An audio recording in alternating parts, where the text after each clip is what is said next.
Selamat siang anak-anak Bapak sekalian, siswa-siswi SMA Negeri 1 Batangkuis, mulai dari kelas 10 IPA 1 sampai dengan kelas 10 IPS 4. Semoga anak Bapak sekalian dalam keadaan sehat atas lindungan Tuhan yang Maha Penyayang dan Maha Pengasih. Nah, sekarang materi yang akan kita bahas pada pertemuan ini adalah materinya menunjukkan menu dan ikon yang terdapat dalam perangkat lunak pengolah kata.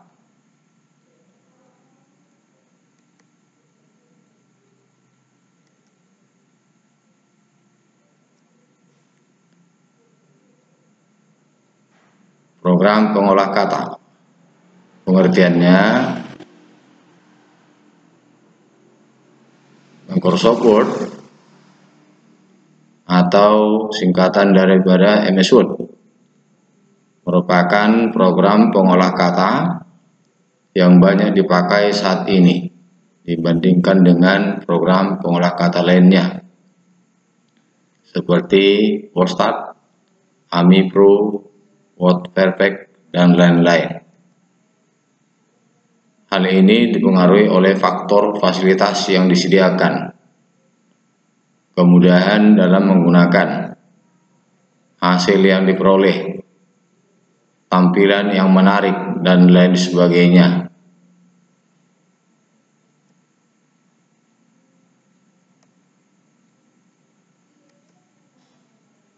Kegunaan Microsoft Word yaitu pertama, untuk membuat surat dan memasukkan gambar.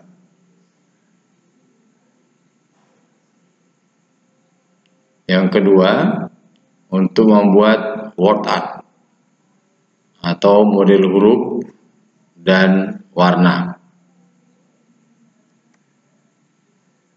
Sedangkan yang ketiga, untuk membuat drawing atau bagan, dena, dan flowchart.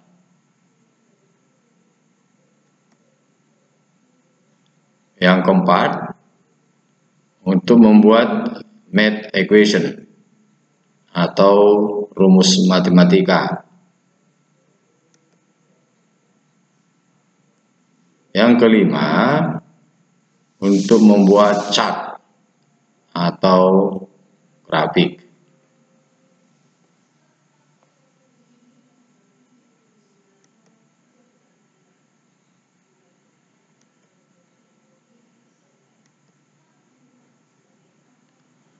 Nah, sekarang kita pelajari cara menggunakan Microsoft Word. Pertama, mengaktifkan Microsoft Word. Untuk mengaktifkan atau membuka program Microsoft Word dapat dengan menggunakan cara standar sebagai berikut, yaitu pertama, klik Start yang ada di pojok kiri layar desktop atau di pojok kiri layar desktop komputer atau laptop. Yang kedua, pilih All Program.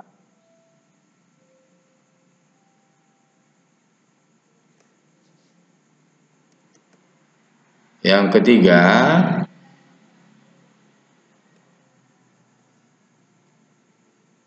yaitu kita pilih Microsoft Office.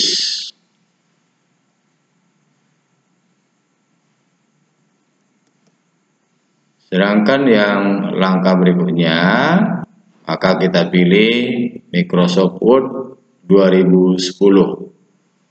Jadi yang kita pelajari pada program Microsoft Word ini adalah Microsoft Word versi 2010. Nah, yang kedua, mengidentifikasi berbagai menu dan ikon pada Microsoft Word. Ketika membuka program aplikasi pengolah kata untuk pertama kalinya, maka pada layar monitor akan muncul dokumen kosong yang siap digunakan dengan ukuran kertas standar. Nah, perhatikan gambar di bawah ini. Inilah dia dokumen kosong pada lembar kerja Microsoft Word. Ini adalah role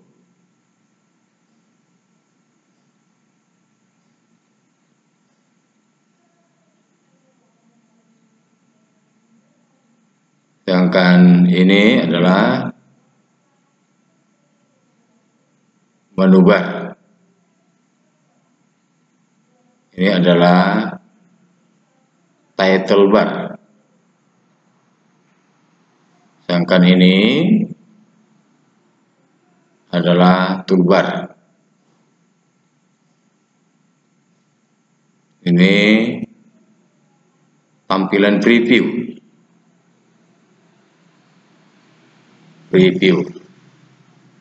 Nah, ini adalah zoom, memperbesar atau memperkecil layar.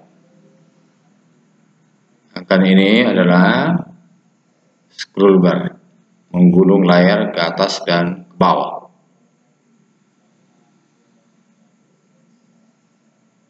Adalah garis bantu.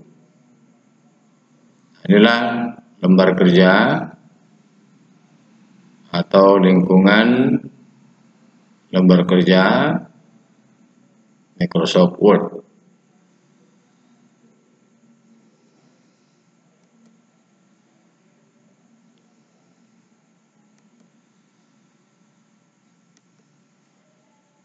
Berikutnya kita belajar ribbon.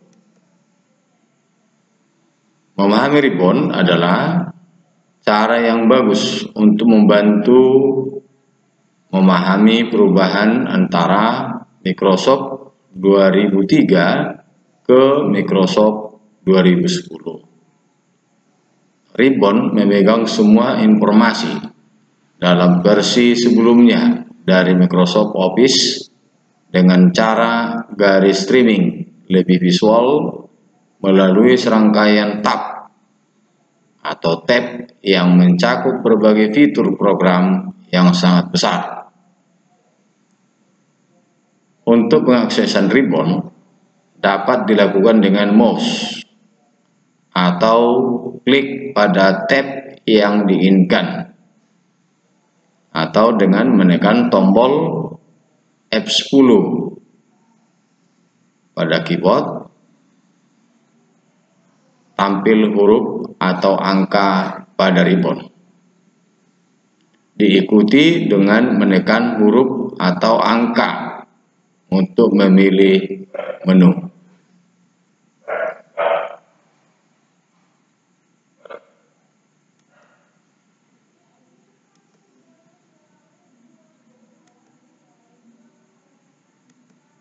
Ini perhatikan, ini contoh ribbon.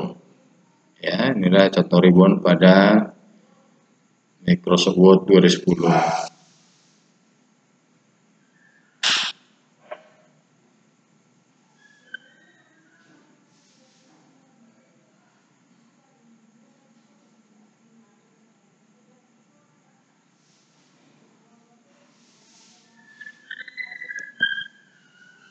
Nah, berikutnya kita pelajari tab Home pada Word 2010.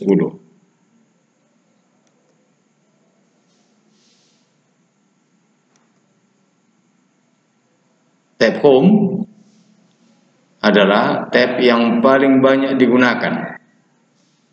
Itu menggabungkan semua fitur format teks,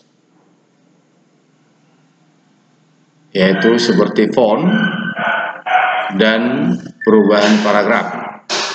Nah, perhatikan, inilah tab home.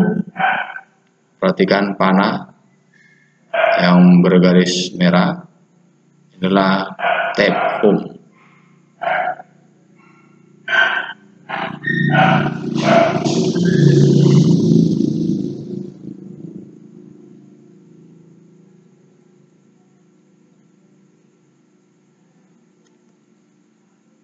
Nah, berikutnya adalah tab insert.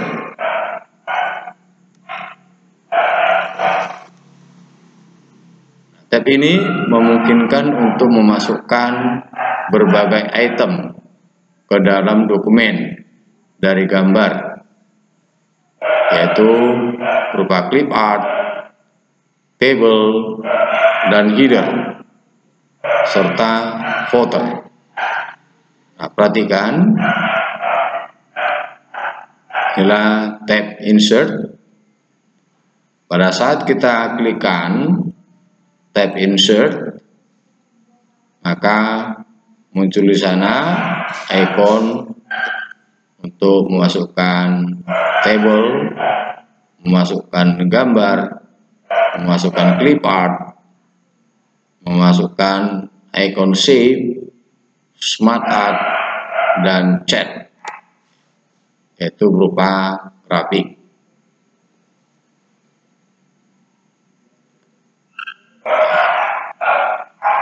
Serta header dan footer. Inilah tab insert.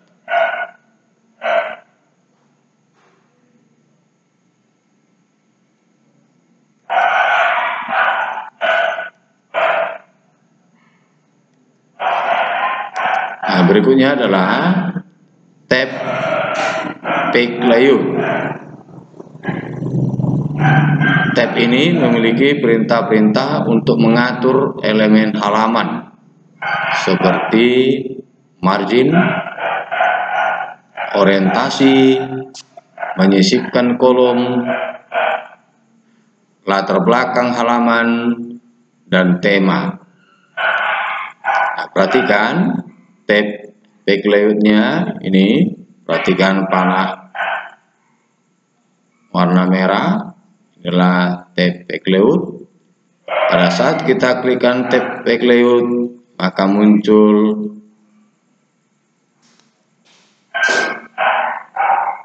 ikon itu berupa pengaturan margin,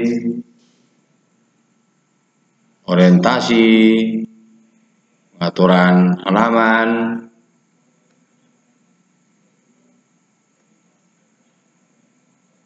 size, ya, menyisipkan kolom,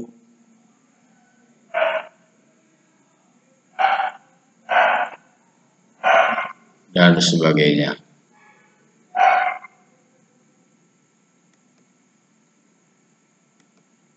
Nah, berikutnya adalah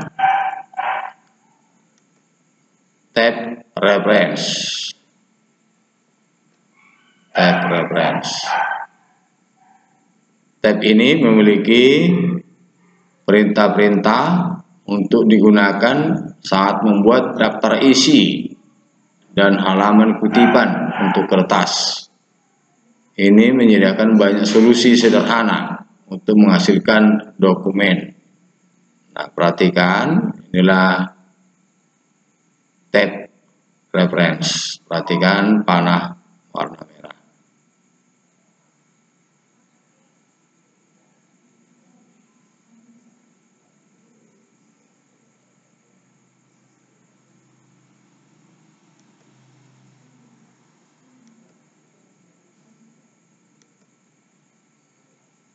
Nah, berikutnya adalah tab mailing. Tab mailings. Tab ini memungkinkan dokumen untuk mengirimkan surat seperti mencetak amplop, label, dan gabungan pengolahan surat. Perhatikan, inilah tab mailing. Pada saat kita klikkan tab mailing, muncul ikon-ikon di bawahnya, yaitu dalam mencetak amplop, mencetak label, dan gabungan pengolahan surat lainnya atau mail match, surat massal.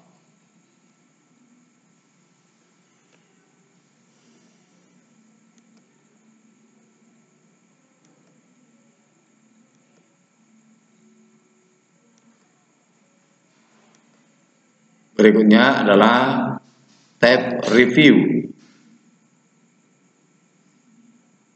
Tab ini memungkinkan membuat perubahan ke dokumen karena masalah ejaan dan tata bahasa. Hal ini juga memegang fitur melacak perubahan yang menyediakan orang-orang dengan kemampuan untuk membuat catatan dan perubahan dokumen orang lain. Nah, inilah tab review. Perhatikan tanda panah merah. Inilah tab review.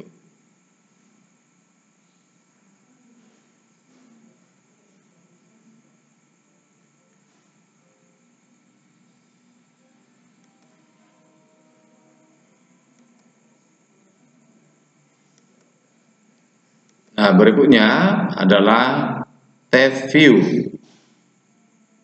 Tab view.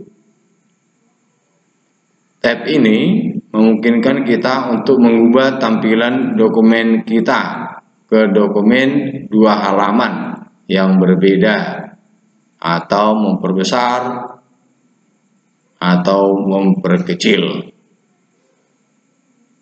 Nah, perhatikan, inilah tab view. Perhatikan panah garis merah. Inilah tab view. Pada saat kita klikkan tab view, maka muncul ikon-ikon berikutnya.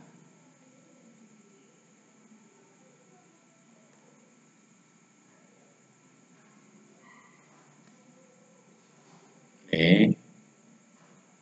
Saat kita klikkan tab view-nya, muncul ikon zoom, memperbesar, menampilkan rule. Kita checklistkan pada ikon rule. Kalau kita tampilkan berupa jet line, garis-garis, ya, dan sebagainya, dan menampilkan cetakan halaman 1 page, 2 page, dan berikutnya. Inilah tab view, yaitu mengubah tampilan dokumen kita ke dokumen 2 halaman yang berbeda, atau memperbesar maupun memperkecil tampilan.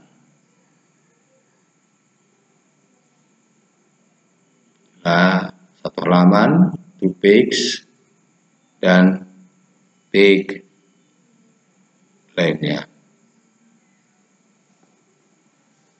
Kalau kita memperbesar halamannya, maka tampilannya kita klikkan zoom. Kalau kita tampilkan ke dalam bentuk default, klikkan 100%.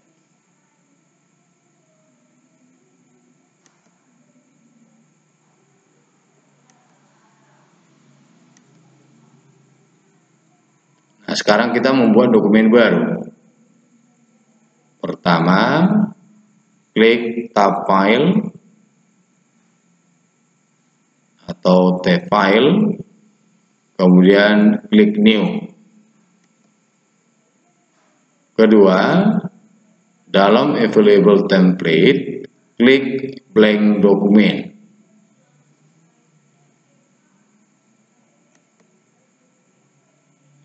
Yang ketiga, klik create. Perhatikan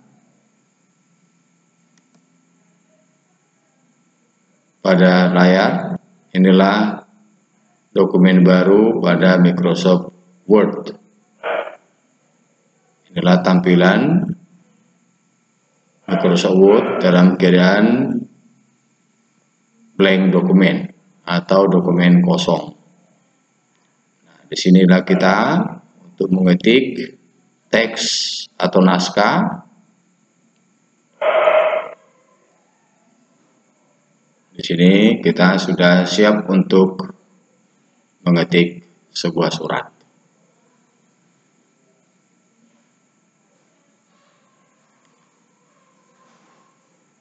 Inilah gambar dokumen baru, siap untuk mengetik naskah atau surat.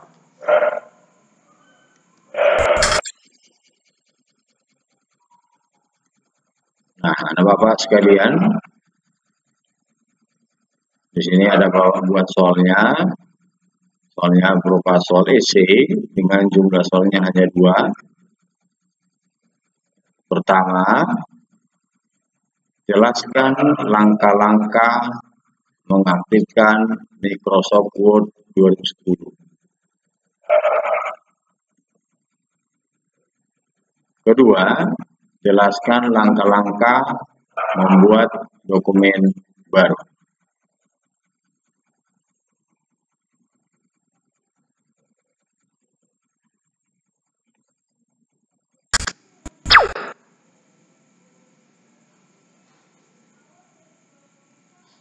Selesai. Terima kasih. Sampai jumpa pada materi berikutnya.